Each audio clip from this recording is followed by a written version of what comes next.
Hello, everyone, and welcome to another LTP Lunchtime Concerts chat. Thank you so much for joining us. I'm your host, TheColourXalee, and I'm so excited about this episode's conversation. So, as you know, it is the month of spring and it is Heritage Month, but it also is Mental Health Month, and we want to bring awareness to that on the show today.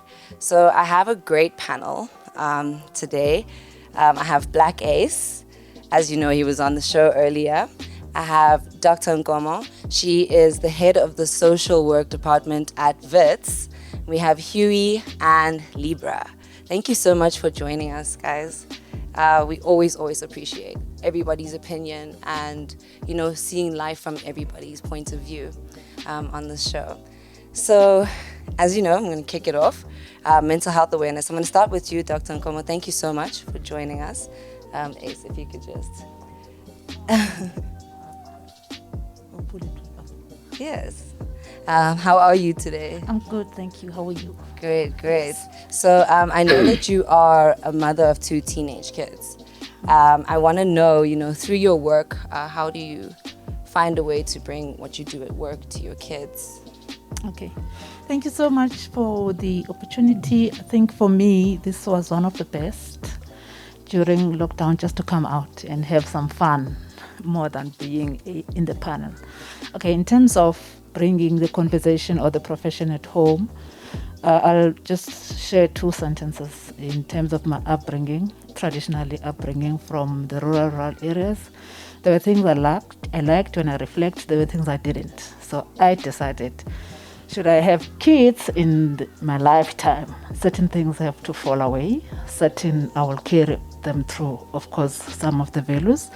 So how I bring my profession at work, I do make sure that I give my kids individualized time, specific time. I have a daughter and I have a son. So I have mother and daughter moments and mother and son moments, and both of them at times. So we'll do lunch together or breakfast together. Then we discuss almost everything, because I believe that they need to trust me and they need to be open with me first, so that they know that they can talk with mom about everything that concerns their life, and where they need guidance, I guide. Where I need their views, I ask them to share their views, and I give direction when it is necessary. That's briefly how I bring the profession. That's powerful. We need parents who are ready to hear us and, let us speak and, let us be ourselves. So from the point of view of a mother and a social worker, given that you come from, a time where people don't really understand mental health issues, don't understand how to understand their own kids with it, what could you say to parents, right now who may have kids going through difficult times or anything like that? What would you say for them? Okay, literature tells us that in spring, the mental health wellness becomes the key focus, and we really don't have much to share what could be the reason. But people who, especially those who experience depression in spring, they tend to get the most hit. And for parents, I would say, or even for friends, be observant and be intentional in your relationship with your kids. So when you relate to your children, you need to be able to observe, which is let's observe the non-verbal behavior. Be that person who will observe. Sometimes we say, how are you? I'm fine. And the body posture or the non-verbal posture says the opposite.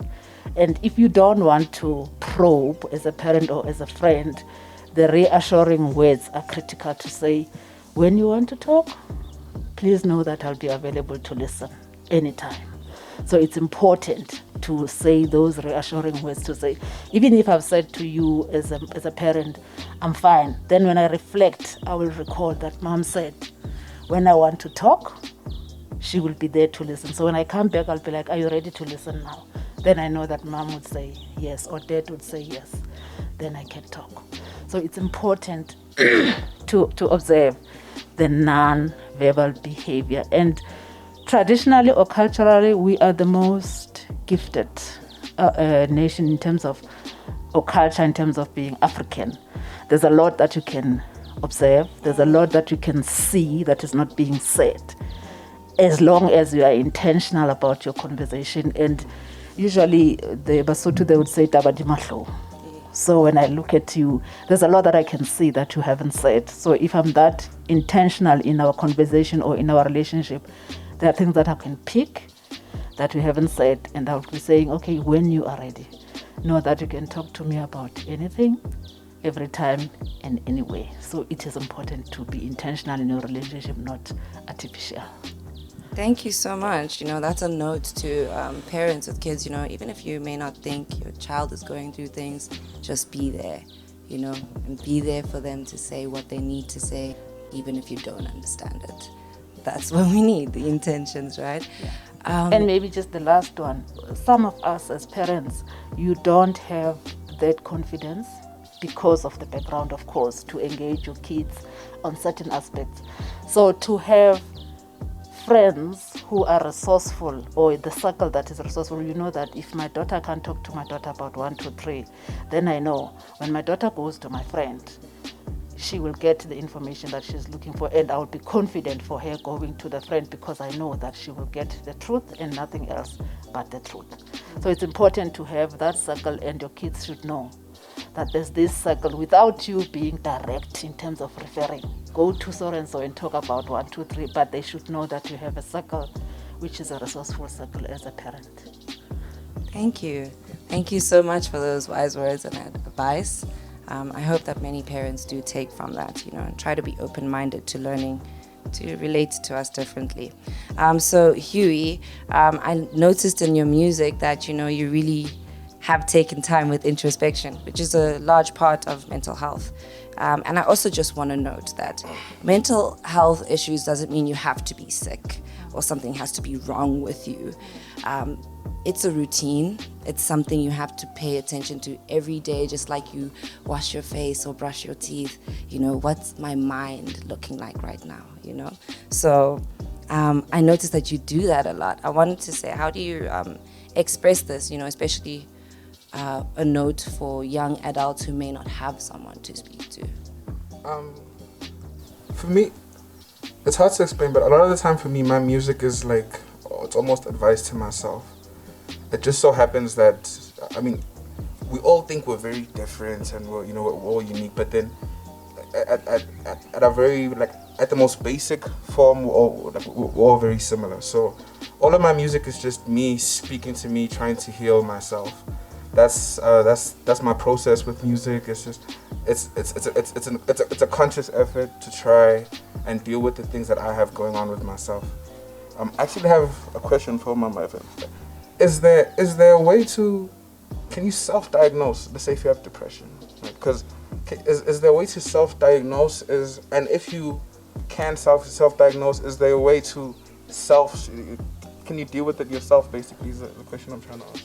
Okay, thank you so much for that question. Clinically, you can't self-diagnose. You need to be diagnosed by a professional, which is a clinical doctor who will be able to run through various tests. But for me, what is important is self-awareness.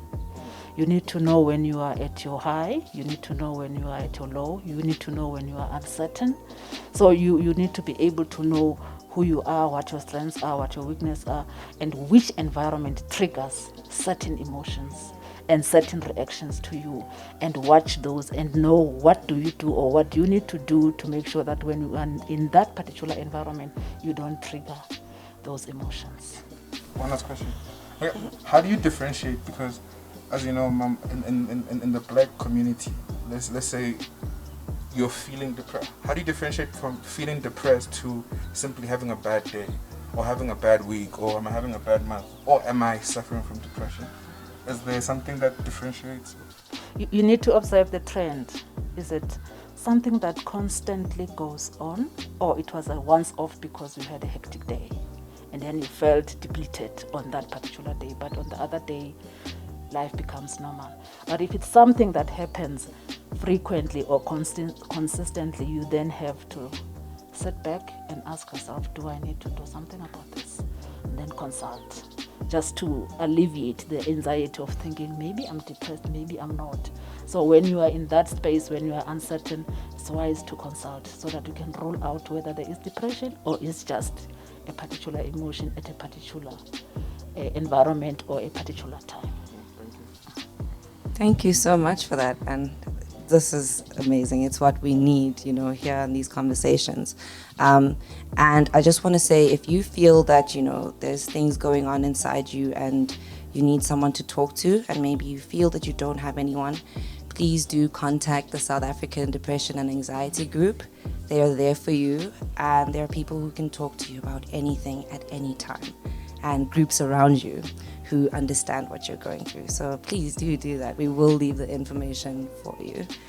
I just want to move on. Libra, when it comes to self-awareness, like we were talking about, what things do you put in place? Do you have a routine or something that just keeps you in check? Like, girl, Let me take you to a journey of my daily routine. I wake up. The first thing I thank God is for waking up, just grateful. Oh my God, woke up. So after that, I just make sure I listen to, I have a song that I play. It's like it's wonderful, you guys.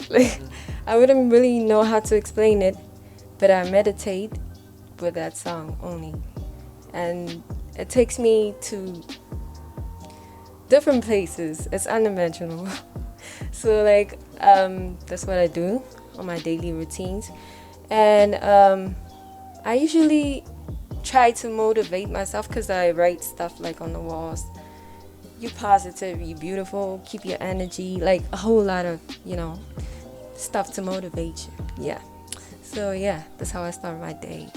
So people have different ways of, how can I say, of coping with such thing, of dealing with, of having a different routine in terms of how they wake up, stuff like that. Yeah. And that is true. So everybody does have to find their own way around it. But, there's a lot of things online everywhere that can just help you out with these things, and at least give you a guideline towards it. So thank you for sharing that with us, Thank you. I now want to ask you, Ace, you said you have a project, Finding My Feet, coming up. And in one of your, during your set somewhere, you talked about how you're working towards the billboard, like what Nasty got, right? Yeah. So, it's pressure in the industry. How do you keep yourself, keep your mind, and, not give in to the stresses of this world and this industry as a rapper? Actually, especially with a daughter. I just want to also put that out there. Actually, Huey and I were speaking about it when we were taking the photos. Basically, if you have hustle with the talent, there's nothing that can really deter you, because if you're actually making an income, because I have a kid, so at the end of the month, I can't call my baby moms and be like, yo, I can't buy diapers. You can't do that. Because when you look at the current situation with COVID, a lot of artists are going through a crazy mental battle right now because the money's not coming in like it used to. So with that, you need to always couple your hustle, your music, with actually either a job. And there's nothing wrong with being a 9-to-5 artist. There really isn't. If that's your door to get to where you need to be, then that's cool. A lot of the times as artists, we put this crazy pressure. Sometimes you put it on yourself because you always looking at other people's situations. You're always looking on. Because sometimes a person will look at the billboard and be like, why isn't it me? And you feel that pressure that, I need to do whatever it takes to get there. But then you're forgetting that you're looking at someone else's crib. You're looking at somebody else's grass. You don't even know what they're using to keep their grass green. Just like putting it to simple terms. At the end of the day, you just have to stay true to who you are and what you know. Don't try and be, how do I put this? Don't try and be something you're not, just to get to the top. So just be realistic, because a lot of artists as well, when they get in, a lot of times I always hear people saying they feel like they lost themselves. And that's the thing, if you don't find yourself before you blow up, it's really easy to not even like the music you make anymore because you don't sound like what you wanted to sound like when you had the aspirations of getting there. So at the end of the day, I think just as an artist and overall just as being a person trying to just survive in Joburg, it's just you gotta keep on going at it daily. And also with mental health being a very big thing. Like I said, when I wrote the project that I dropped last year, Therapy was about a really dark time in my life because I was drinking a whole lot. Not something I'm proud of, but when I snapped out of it, I realized that, you were messing up because you didn't have the right type of consistency. So also, it's all about introspection. You just gotta look at yourself within and you figure it out. So yeah, that's about it. That's how you keep the pressure off. Just always remind yourself that, you are you and they are them. So just keep on doing you. Thank you. I think a huge part of a lot of people's struggles within their mind is self-comparison. Like, it's so hard, especially with the social media that we have these days. Like, everybody's flourishing and you're just like, and me, So what I am taking from that is to honestly be grateful for the life that you have now, and know that even if you find those successes moving forward, I think maybe if you haven't found yourself, those successes won't really be successes, right?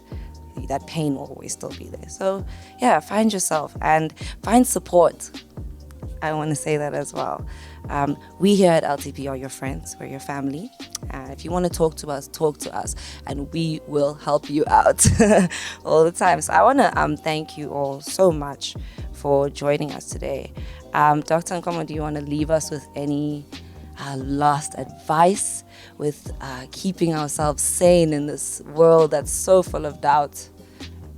My last word would be run your race as an individual. Run your race and focus and dare to be different. There's nothing wrong to be different. Don't want to always to belong or to be seen as being part of the social group or the social circle.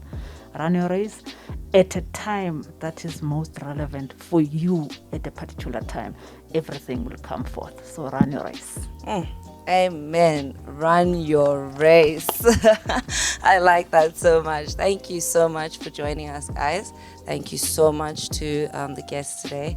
It's been great. As I said, this is near and dear to my heart. So I'm so happy that we get to share this awareness and light with everybody.